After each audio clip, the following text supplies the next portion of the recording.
देखो, हम सब किसान हैं छतरपुर के, ठीक है। खेती करते हैं और अब तो मैं जरा बेटा, अब तो ये मेरा हीरो हो गया। आपके सामने इस बच्चे ने बताया कि 10 एकड़ जमीन है और घर में पैसा नहीं है, केसीसी में कुछ कर्जा वर्जा लेके ट्रैक्टर लिया है। 10 एकड़ जमीन का जो किसान पिछले 20 साल 10 साल 15 साल से खेती कर रहा है और उसके पास अपनी सेविंग का पैसा नहीं है, तो ये चीज बड़ी विचित्र सी लगती है कि अन्नदाता किसान, कहते हैं भारत गांव का देश है, भारत की अर्थव्यवस्था कृषि पर निर्भर है, और किसान की ये स्थिति हो कि उसके पास बैंक का कर्जा हो और फिर सरकार कहे कि हमारी अर्थव्यवस्था मजबूत है, तो ये झूठ है। तो खेती का विषय है, मैं आपको एक चीज समझा रहा हूं कि किसान के पास पैसा है क्यों नहीं। तो सुनना मेरी बात, खेती का मतलब होता है जमीन की उर्वरा शक्ति। जमीन उर्वर होगी तो आपको फर्टिलाइजर नहीं डालने पड़ेंगे। खेती का मतलब होता है जल। अगर जमीन में जल है, जमीन के 30 फुट 35 फुट नीचे पानी है, तो वो पानी खुद ऊपर आता है और पौधों की प्यास बुझा जाता है, हमको सिंचाई की जरूरत नहीं। खेती का मतलब होता है जंगल। अगर मेरे खेत के आसपास मेड़ों पर बहुत अच्छे अच्छे पेड़ हैं तो लकड़ी मिलेगी, छाया मिलेगी, फल मिलेगा, कुछ आमदनी होगी। खेती का चौथा स्तंभ है जानवर। जानवर बकरी हो, गाय हो, भैंस हो, बैल हो, तो इमरजेंसी में वो भी कुछ ना कुछ आमदनी हमको। अभी क्या हुआ, हमने जमीन को ध्यान में नहीं रखा कि जमीन की उर्वरता क्या है। खेती कर रहे हैं बीज पर आश्रित, बीज, खाद, दवाई, जमीन का ध्यान नहीं है। जल, बारिश में जो पानी होता है खेत में रुके, इसका ध्यान नहीं है, ट्यूबवेल से पानी निकालना है। जंगल का ध्यान, खेत की मेड़ पर पेड़ नहीं है। जानवर का ध्यान, आज गांव में 70% लोगों के घरों में जानवर। गांव का किसान भी किसी दूधिये से 1.5-2 लीटर दूध खरीद रहा है। तो सुनना, दवाई आप खरीदो, फर्टिलाइजर आप खरीदो, बोरिंग का सामान आप खरीदो, कृषि यंत्र आप खरीदो, दूध आप खरीदो, सब्जी आप खरीदो, बीमार हो जाने पर दवाई आप खरीदो, गैस से खाना बनाना सिलेंडर आप खरीदो।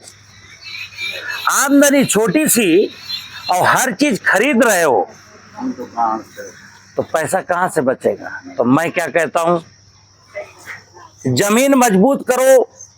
जब जमीन मजबूत होगी तो फर्टिलाइजर की जरूरत नहीं है, तो जो 5, 10, 15, 20 हजार के फर्टिलाइजर लगते हैं बच जाएंगे, 15-20 हजार बचे।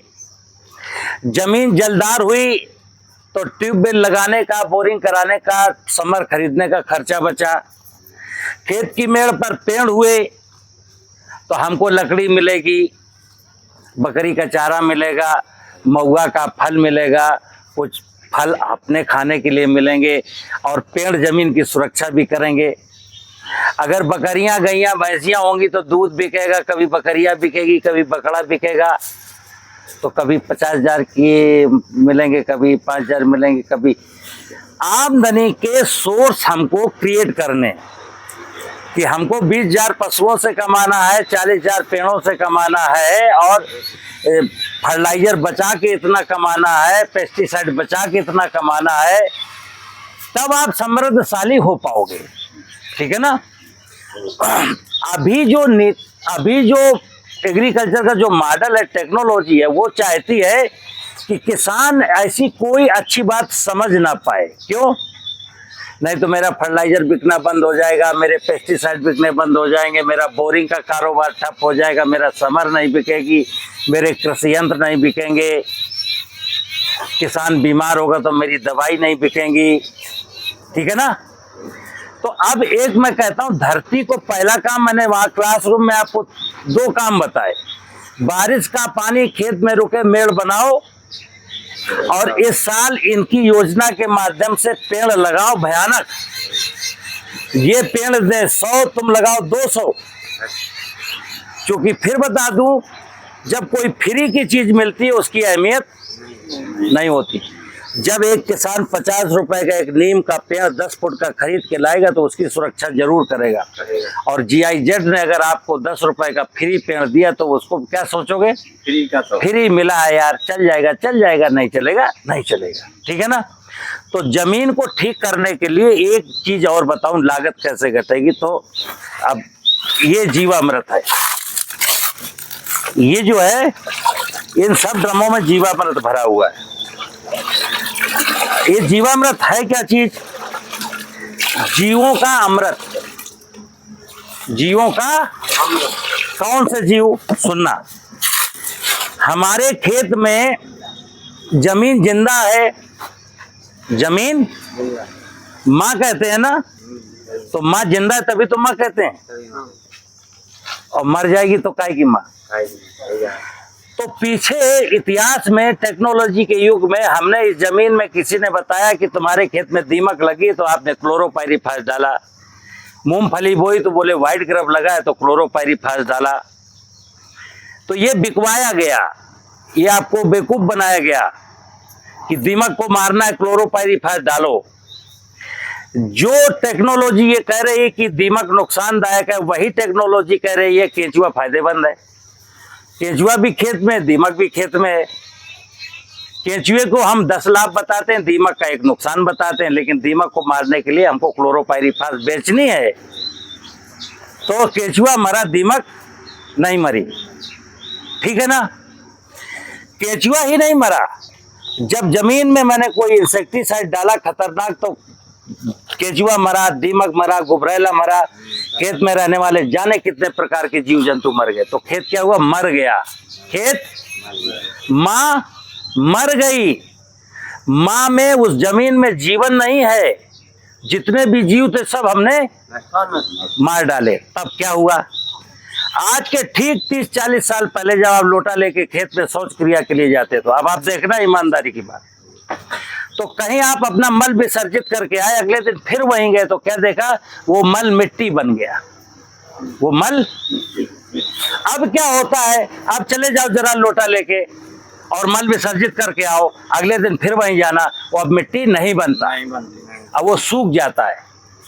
ये बात बताती है कि पहले जमीन में ऐसे जीवाणु थे जो 24 घंटे के अंदर हमारे मल को ह्यूमस में कन्वर्ट कर देते थे।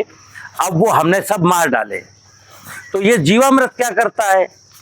आप इसकी 5 लीटर मात्रा ले जाइए यहाँ से, अपने घर में जाना, एक ड्रम खरीदना और 5 लीटर ये लिक्विड डालना, 150 लीटर पानी भरना, 5 किलो गुड़ डालना, 5 किलो आटा डालना और इसको हिला देना, घोल देना गुड़ आटा को।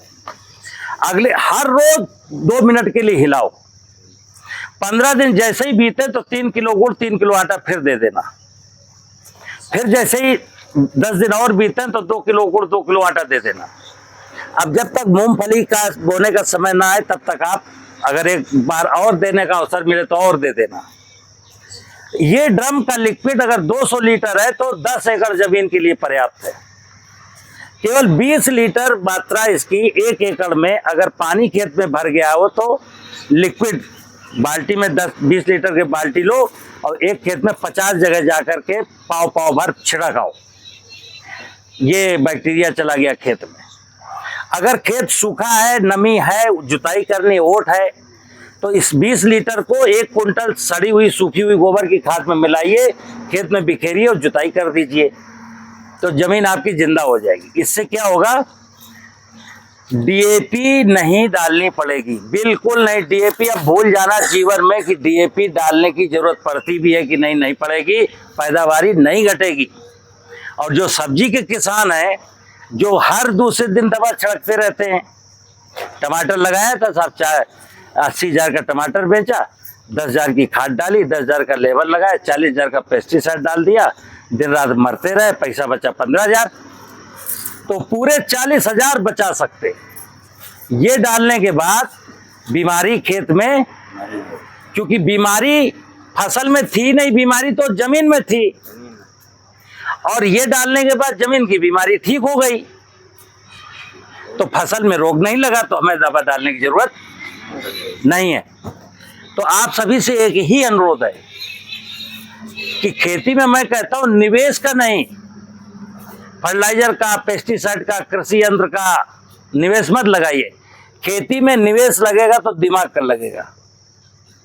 हमारे पूर्वज लोग दिमाग से खेती करते थे, तो फर्टिलाइजर पेस्टिसाइड कुछ था क्या? नहीं था। वो धनाढ्य थे, संपन्न थे, सोने चांदी के भंडार थे।